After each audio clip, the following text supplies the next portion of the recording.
Hey, how's it going, guys? Mr. Boss for the win here, and in today's GTA video, we're going to be talking about a couple of interesting things that the co-founder of Rockstar Games, Jamie King, said in an interview that was conducted by Killas Spain, Nestor Site, and Fabry CRC. I'll leave a link to not only the interview that they did on their channel, but also their social medias in the description, and I highly recommend you check out the entire video for yourself. It's about 20 minutes long, and there's going to be an unedited version released coming up soon.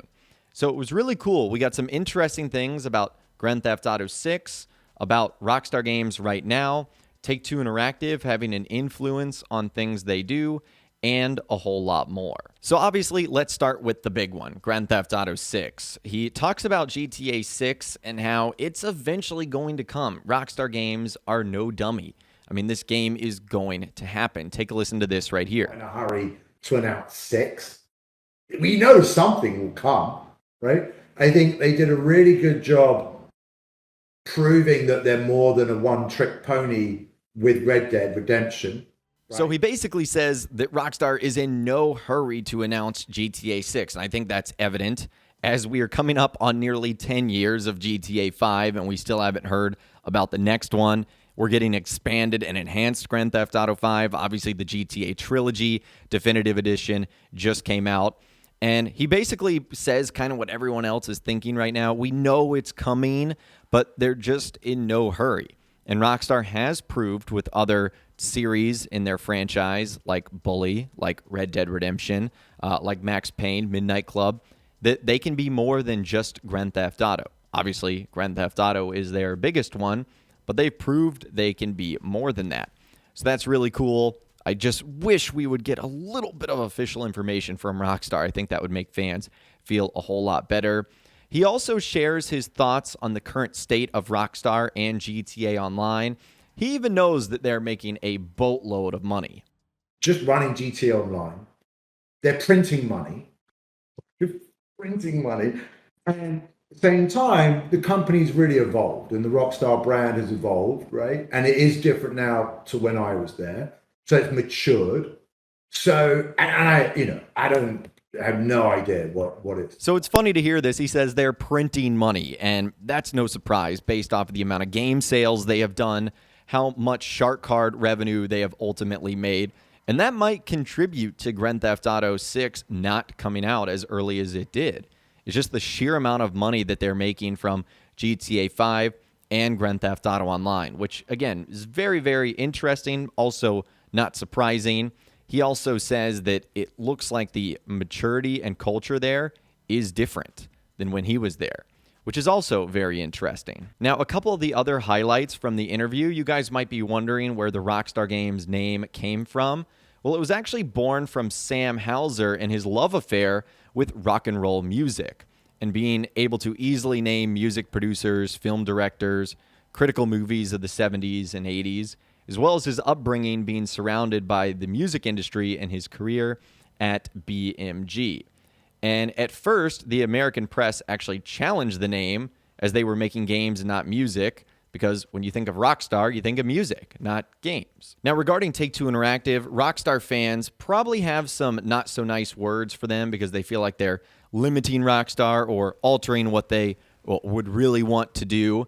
He said that Take-Two didn't have influence on creative decisions, and they weren't even allowed on the Rockstar floor unless it was the CEO. But they did have a good relationship with Take-Two Interactive, as Rockstar helped them clean up and QA some of their third-party publishing titles. He basically said, you're not going to tell us how to do this as long as we're making blockbuster hits, which I guess they've given Rockstar that freedom, and hopefully that remains the same as well. He also talks about how hard it was to get licenses for songs. He said it was a lot of effort, and they had some key target songs for Vice City and San Andreas, and some artists were really hard to work with, like Courtney Love and the Red Hot Chili Peppers. So it just makes you think towards the future. You know, Rockstar probably want to put some of their favorite songs in there and the community's favorite songs, but if they can't get them licensed, it's just not going to go in the game. Now, also speaking about the future, if you're wondering why we maybe haven't had any GTA 6 leaks come out, it's because Rockstar avoids leaks by having, in quotes, an FBI, CIA level of approach to cybersecurity. Internally and online, they would be watching and were very sensitive to discs being manufactured. And they would personally drive a submission to the airport to hand it to a courier. That is insane. So if you're wondering why we haven't seen any GTA 6 leaks, or any real ones maybe for that matter, it's probably because the level of security is just nutso there. And there's no way something could ultimately slip out. Now, it'll also be interesting how GTA 6 and future titles look like without Dan Houser and Leslie Benzies. Jamie says he is no longer in contact with either of the Housers. They are part of very different worlds now. And he says Leslie Benzies was dynamite and instrumental to Rockstar North. And he really delivered on the code side with GTA Vice City. And he wouldn't be surprised if Rockstar's tone and content changes in the future because of the departure of so many people. If it's not as edgy or as funny, there's now an opportunity for them to release something cheesy, unlike before.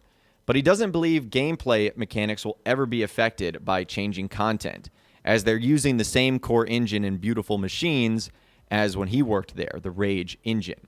And he also thinks Rockstar will be fine, but there will be internal cultural differences without Leslie Benzies and without Dan Houser.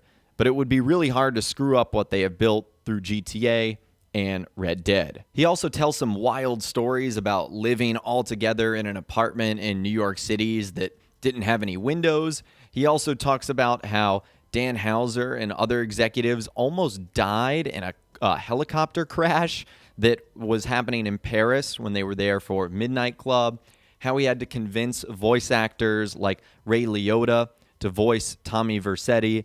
It's a really interesting interview. Again, I highly recommend you check out the whole thing. So once again, the entire interview is incredible with Rockstar Games founder Jamie King.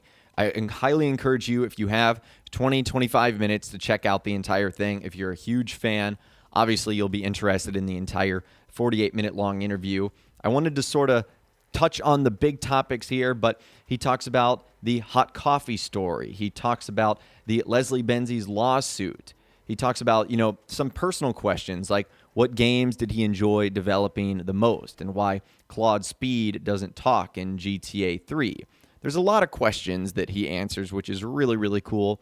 So I would highly recommend that you check it out if you guys are interested. But I would love to hear from you guys in those comments down below. What did you think of this interview? The things he had to say about Grand Theft Auto and a whole lot more. I'd love to hear from you guys down there. If you guys did go and enjoy this video, though, a like rating would, of course, be awesome. And be sure to subscribe to my YouTube channel if you are new. You want to stay up to date on all the latest GTA and all the Rockstar Games videos that I'll be doing here on my channel. And be sure to ring that notification bell as well. Sometimes YouTube just doesn't work, and if you ring that bell, you'll always be guaranteed to be notified when new videos arrive. But of course, as always, guys, thank you all so much for watching. Take care, and I'll see you guys in the next video.